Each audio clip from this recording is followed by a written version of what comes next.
You've probably heard people talk about type A personalities, and you may have some ideas about what that means. In a landmark 1976 study of some 3,000 healthy men aged 35 to 59, Doctors Meyer Friedman and Ray Rosenman, both cardiologists, looked at stress as a predictor of heart disease. For the purpose of their study, they labeled the men either type A or type B according to their personality types. Type A men were more competitive, reactive, hard-charging, highly motivated, verbally aggressive, time-conscious, and easily angered. Type B men were much more relaxed and easygoing. We'll discuss more details of the study in a future videocast, but for now, just know that the study suggested that type A men were much more likely to have a heart attack than the type B men. You've probably encountered people, both men and women, with type A personalities. They can be quick-tempered and impatient, making them difficult to deal with in support situations or even in meetings and other day-to-day interactions. So, what's the best way to deal with a type A personality who's angry? Well, remember that their behavior is nothing personal toward you. When a person throws a temper tantrum, they've lost control of themselves. Dealing with such a person requires both strength and diplomacy. It's important that we not get caught up in their tantrum, but maintain our own sense of calm. If the person has been drinking, acts in a threatening manner, or has a weapon, remove yourself from the situation as quickly as possible. Otherwise, take a breath, perhaps a deep breath.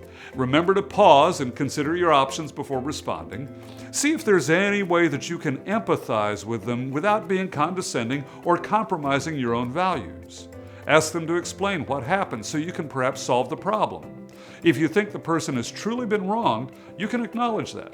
Certainly acknowledge their feelings without being judgmental. What should you do when the angry type A person is a manager, an executive, or someone else in a position of authority? Well, the same concepts apply.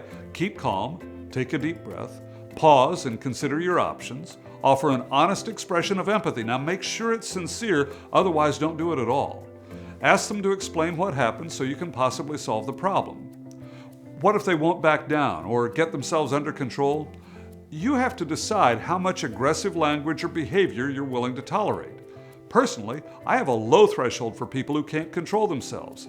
I have clients and friends, however, who will tolerate a lot more than I will. It's really a personal thing. When things reach the point where you're no longer willing to tolerate their behavior or it becomes too uncomfortable for you, your best option is probably to offer to involve your supervisor. That alone will often get the situation under control, and even if it doesn't, it does get it out of your responsibility. What about when the person becomes verbally abusive? Well, as before, you have to make a personal decision about how much verbal abuse you're willing to tolerate. It doesn't bother some people, while others don't handle it well at all. Fortunately, most people are reasonable and don't engage in such behavior.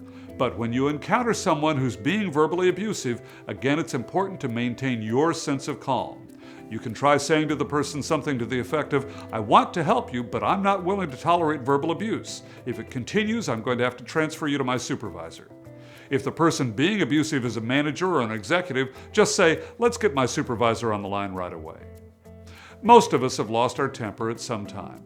It's one thing if it happens once or only rarely. It's a whole other issue when someone loses their temper frequently. If it happens once, you may want to just let it go. If it happens frequently, you may want to bring it to the attention of the HR department. It's also one thing to get angry, and it's a whole other thing when the person becomes verbally abusive or bullying. If they just get angry, but they're not verbally abusive or bullying, again, you may want to just let it go. For more ideas on how to improve communication and customer service skills, bring my one-day IT customer service training seminar on-site to your location for your group, small or large. Visit www.doncrawley.com for the course description and outline.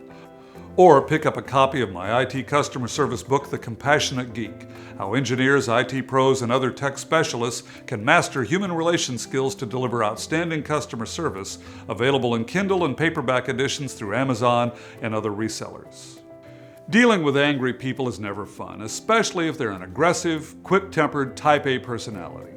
As usual, by maintaining our sense of calm and expressing sincere empathy, we can often bring such situations down to a more civil level.